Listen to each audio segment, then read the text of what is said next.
झांसी से बड़ी खबर।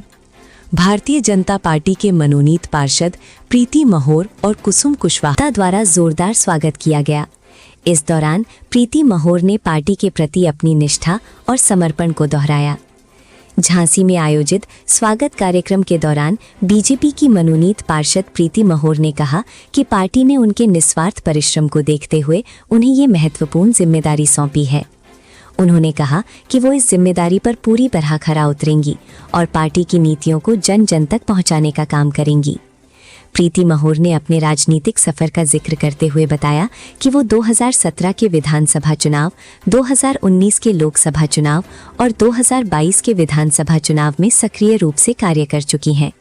इसके अलावा 2023 के चुनाव में उन्होंने पार्टी के टिकट पर चुनाव भी लड़ा, जिसमें उन्हें हार का सामना करना पड़ा।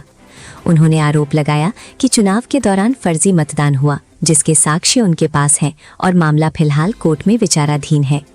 प्रीति महोर ने ये भी कहा कि जिस वार्ड से वो चुनाव लड़ रही थीं, वहां पिछले 20 वर्षों से एक ही परिवार का दबदबा रहा है। इसके बावजूद उन्होंने सबसे ज्यादा वोट प्राप्त कर पार्टी को मजबूत करने का काम किया। उन्होंने 2024 के लोकसभा चुनाव और संगठन के विभिन्न अभियानों में भी अपनी सक्रिय भूमिका निभाने की बात कही। कार्यक्रम में मौजूद प्रमुख लोग।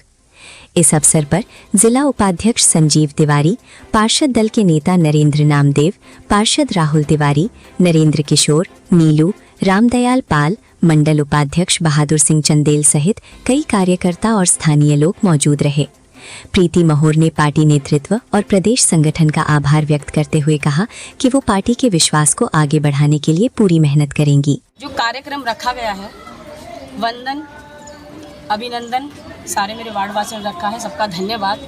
और भारतीय जनता पार्टी जो शीर्ष नेतृत्व है, मैं उनका धन्यवाद करती हूँ, हृदय से आभार करती हूँ, जो मुझे आज ये जिम्मेदारी दी। हम लोग आज यहाँ खड़े हैं 2017 से। भारतीय जनता पार्टी की जो कार्यकाल रहा, जो काम रहे, मैं बराबर उन्हें करती रही। और एक पेड़ माँ के नाम अभियान जो चला, मुझे उस वार्ड का प्रभारी बना गया, मैंने उसमें अहम भूमिका निभाई।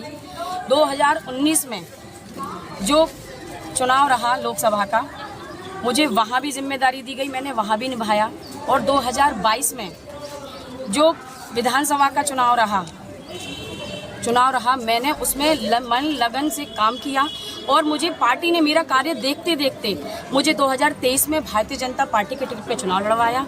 और वहाँ किसी कारणवश मुझे हार का सामना करना पड़ा, क्योंकि वहाँ फर्जिंग वोटिंग रही और फर्जिंग वोटिंग का मैं सामना नहीं कर पाई और मुझे हार का सामना करना पड़ा। चुनाव लड़ने के बाद यहाँ जो वार्ड नंबर 5 ईसाई टोला प्रथम है, यहाँ बीएसपी कैंडिडेट का एक परिवार का जो 20 साल से चुनाव लड़ता आ रहा है, एक ही व्यक्ति, उनका परिवार, उनका गढ़ बन गया है। तो मैं जो पार्टी के काम करती रही हूँ, लोकसभा, विधानसभा, और एक पेड़ माँ के नाम का मुझे वार्ड प्रभारी बनाया। 2017 में मुझे महिला मोर्चा द्वारा वार्ड प्रभारी बनाया। और 2023 में जब मैंने चुनाव लड़ा तो मुझे हार का सामना किसी कारणवश जो करना पड़ा, मेरी पार्टी ने जिम्मेदारी जो मुझे दी, मैं बराबर एक्टिव रही, वार्ड की जो समस्याएं थी उनका निवारण करती रही, काम करती रही। SIR में मैंने बहुत अहम भूमिका निभाई। SIR में भी मैंने काम किया। मैं 298, 299 की बूथ प्रवासी, बूथ प्रभारी भी रही। और आज भी मैं पार्टी के काम कर रही हूँ। मेरे कार्य को देखते भारतीय जनता पार्टी ने मुझे आज पार्षद नामित का मुझे जो दर्जा दिया है, जो मुझे दायित्व दिया है, मैं उसको बखूबी निभाऊंगी। और जो वार्ड की जिम्मेदारी हैं, जो सरकार की योजना है और जो लाभ हैं होने वाले सरकार के, मैं अपनी जनता तक पहुंचाऊंगी। और झांसी के सभी वार्डों में जो सरकार की योजना रहेंगी, मैं उनको पहुंचाने का काम करूंगी। और जनता की उम्मीद पे और पार्टी के भरोसे पे मैं खरी उतरूंगी। मेरा वादा है पार्टी से और मेरी ये जिम्मेदारी बनती है, इसलिए मैं भारतीय जनता पार्टी को दिल से धन्यवाद देती हूँ। बहुत बहुत धन्यवाद। जय भाजपा, तय भाजपा, विजय भारत।